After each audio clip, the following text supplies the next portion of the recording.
Hi, my name is Gayatri and I will be your trainer for this session. Welcome to a quick introduction to Docker. This is lesson 1, getting started with Docker. So we will first start by browsing the official website of Docker, which is www.docker.com, and downloading and installing Docker so that we have the platform ready to play with. So we go to the products, Docker desktop, and here you will find two options, one download for Mac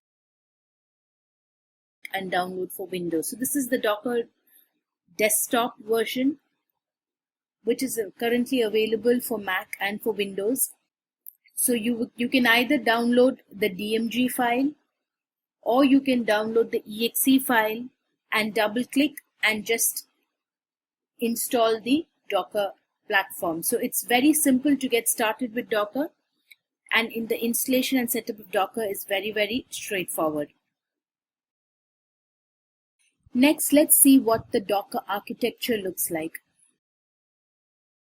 So again, docs.docker.com is a very useful website. This is where the official documentation for Docker is located, and it's quite up to date and very useful.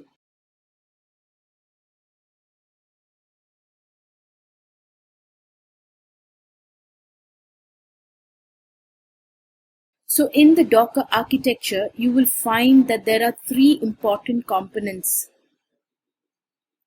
in Docker. One is the Docker daemon, that's the Docker engine. Then the Docker client, which is a tiny program that is used to talk to the Docker daemon or the Docker engine. And then you have the Docker registry. This is where the images are stored. So we'll come to what is an image, but let's first see what is this Docker host or the Docker daemon or the Docker server.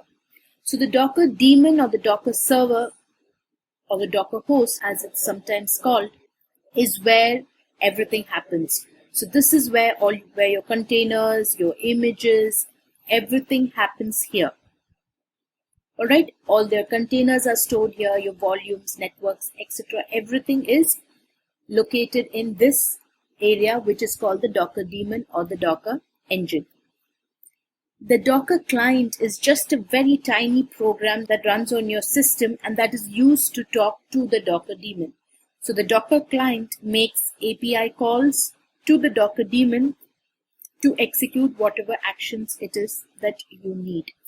For example, if you want to create a container, you would execute a command in the Docker client, and then the Docker client will convert that command into an API call and send the request to the Docker daemon.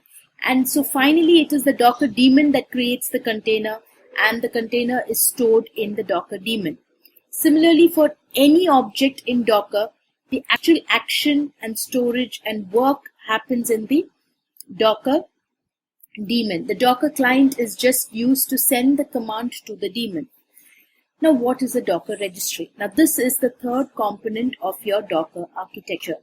So Docker registry is basically a storage location for Docker images. So then you might ask, what is a Docker image? Every container is created from a template, and this template tells the container what should be there inside it.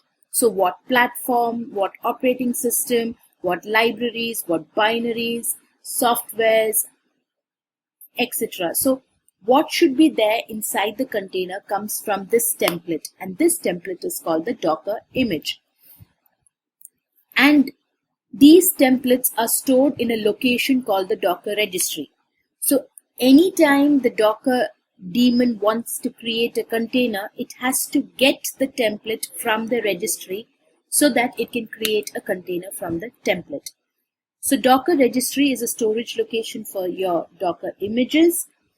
Docker daemon or the Docker host or the Docker server is the location where the actual activity happens of creating the containers, volumes, and all the other Docker objects. And the Docker client is just an interface for you to talk to the Docker daemon. So that's your Docker architecture in a nutshell. So Docker objects are basically your Docker containers, your Docker volumes, and so on. So let's start with a very simple example on how to run a Linux Docker container and how to execute a Linux command. This is a very simple, very basic example, so let's get started. So on your terminal window, if you're on Mac, or on your command prompt, if you're on Windows, you will execute the command docker run ubuntu date.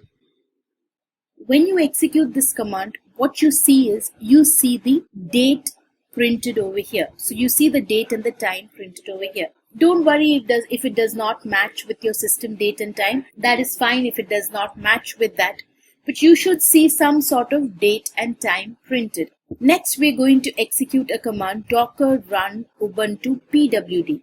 And you will see that it shows you the root path. And now you do docker run ubuntu ls-l.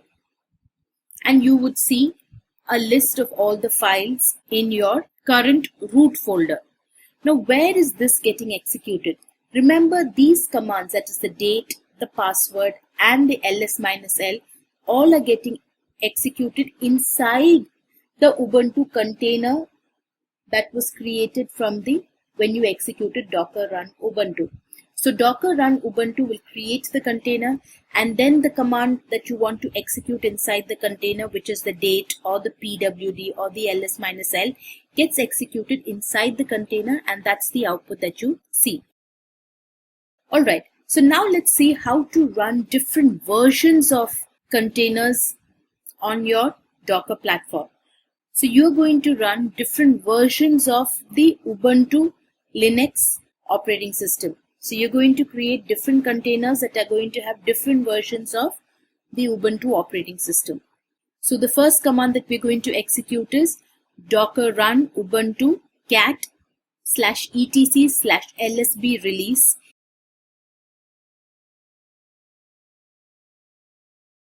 And you will see that this is running the Ubuntu 18.04 Bionic version. So this is one version of Ubuntu.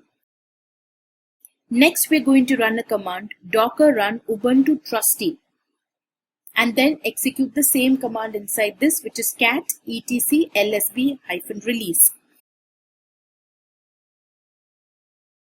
This time you will see that the version is Ubuntu 14.04, which is the trusty version.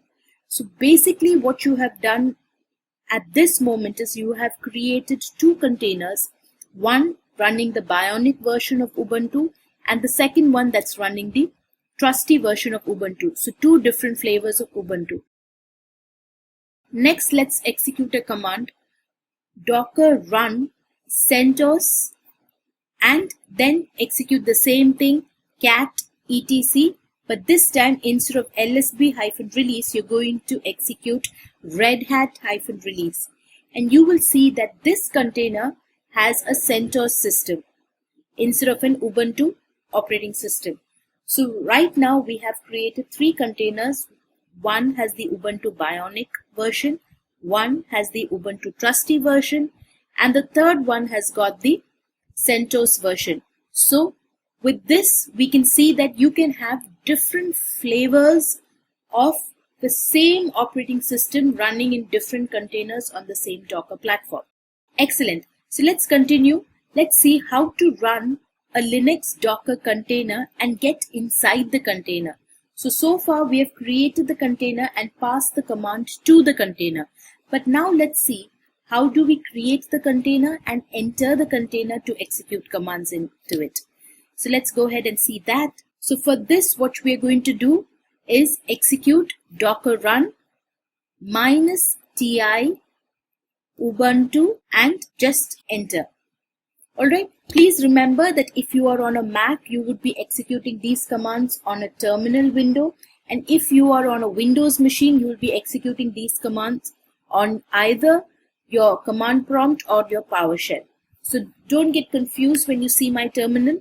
My terminal is right now on a Mac, so you would see something very similar even if you are on a Windows system. So the commands don't change depending on the platform that you're running or the operating system of your laptop. So don't worry about that. It does not change based on the operating system of your laptop. Alright, so we execute the command docker run -ti ubuntu, and now you would see that you are inside your Docker container and not on your host machine.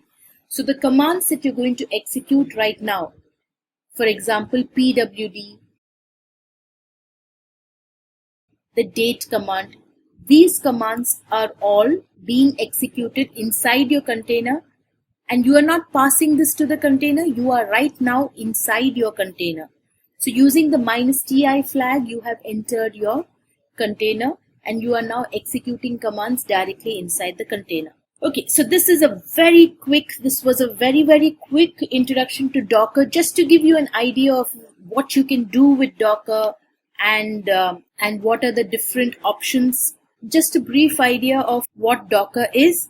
In the next sessions, we'll go deeper in Docker and we'll see how these different commands work, what are the other options available to you, and how can we really use this in our real life scenarios. If you want to learn more about Docker or any other platform or software, you can always visit our website shri.cc, where we have different lessons for different platforms and software. So the duration for these lessons are different depending on the level of depth that you want. So if you just want to get an idea of the course, we have such sessions for you.